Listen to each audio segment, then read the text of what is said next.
பிராட்டி என்ற சொல்லுக்கு பிரியாதவள் என்று ஒரு பொருள் உண்டு.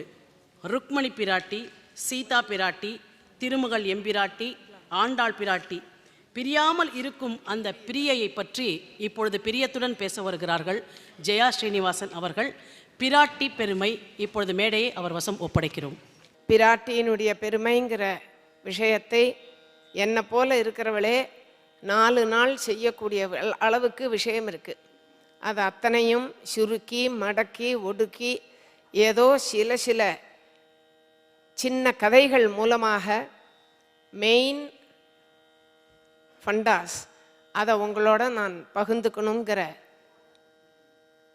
ஒரு முயற்சியில் பகவானுடைய அனுகிரகத்தோடு ஆரம்பிக்கிறேன். 3 விஷயங்களை தான் எடுத்துக்க போகிறேன்.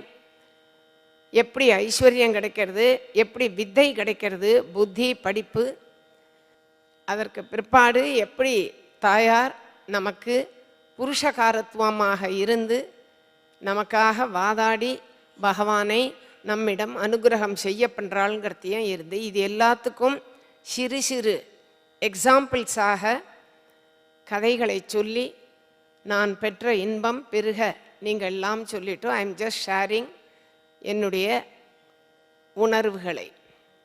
யோஜனை பண்ணி பாருங்கோ, நம்மளாம் பிரார்த்தனை பண்ணுறோம், சுவாமியை பல விஷயங்களுக்காக பிரார்த்தனை பண்ணுறோம், நம்முடைய காமியங்களுக்காக நம்ம விருப்பங்களுக்காக பிரார்த்தனை பண்ணுறோம், நம்ம கஷ்டத்தை தீர்க்கிறதுக்கு பிரார்த்தனை பண்ணுறோம்.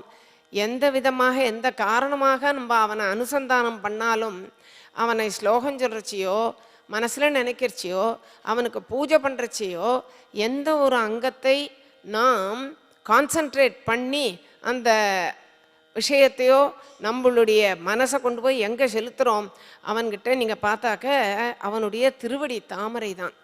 வைஷ்ணவ சம்பிரதாயத்தில் கேட்கவே வேண்டாம், அந்த சரணாகதிங்கிறதையே அவள் முதிரை குத்தி வச்சுட்டா. ஆனால் எந்த சம்பிரதாயத்திலையும் நான் சொல்கிறேன், எத்தனை பேர் இந்த மாதிரி ஸ்லோகம் சொல்லியிருக்கான்னு விட்டு அதை பார்த்தலானால் எல்லா ஸ்லோகத்துலேயும் கருத்தில்ல, எல்லா பாஷையில் சொல்கிறதுலேயும் சுவாமியை நமஸ்காரம் பண்ணுறச்சா அந்த பாதங்களை தான் பிடிச்சிக்கிறா.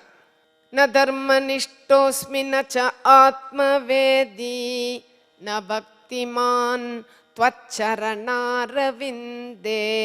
அகிஞ்சன அனன்ய கதிச்சரண்ய த்வத்பாதமூலம் சரணம் பிரபத்யே. ஸ்தோத்திர ரத்னத்திலிருந்து எடுத்த ஸ்லோகம். எனக்கு ஒரு யோகியதை இல்லை. ந தர்மனிஷ்டோஸ்மி தர்ம வழியாக கர்மாக்களை செய்து கர்மயோகத்தை செய்து நான் என்னை உத்தாரணம் பண்ண முடியல. நான் ஆத்மவேதி, எனக்கு ஆத்ம விசாரம் பண்ணுறதுக்கும் யோகியதை இல்லையப்பா. ந பக்திமான், மூன்று யோகங்கள், அந்த 3 எனக்கு சரிப்படாது. எனக்கு தெரிஞ்சது என்னன்னா த்வச்சரணாரவிந்தே, உன்னோட சரண அரவிந்தத்தில் திருவடி தாமரையில் அகிஞ்சனன், எனக்கு யோகியதையே இல்லை. இந்த அகிஞ்சனன்ற வார்த்தை நீங்கள் ஸ்தோத்திரம் எது நீங்கள் அந்த அர்த்தங்கள் எந்த ஒரு ஸ்தோத்திரத்தில் நீங்கள் பார்த்தாலும் அது எங்கேயாவது ஒரு இடத்துல இருக்கும். கார்பண்யம்னு பேர், அது சரணாகதிக்கு முக்கியமான ஒரு அங்கம். எனக்கு கொள்முதல் இல்லை, எனக்கு துப்பு கிடையாது, எனக்கு ஒன்றும் விசேஷம் கிடையாது. தியாகராஜர் முதற்கொண்டு பஞ்சரத்ன கிருதிகளில் துடுகுதலன்ற அந்த கீர்த்தனத்தோட அர்த்தம் பூராவும் கார்பண்யத்தினுடைய அர்த்தம். அகிஞ்சனன், என் கை முதலில்லை, என் கையில் சரக்கு கிடையாது, நான் உதவாக்கிறேடா.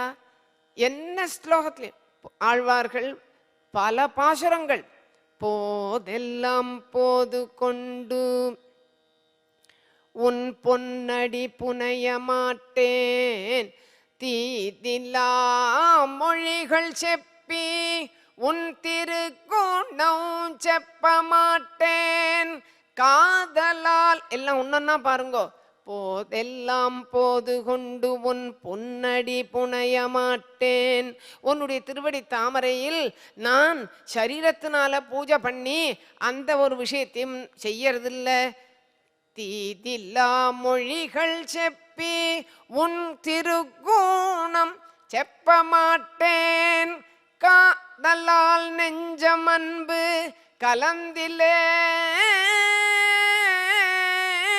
அது தன்னாலே ஏதிலேன் அரங்கற்கெல்லே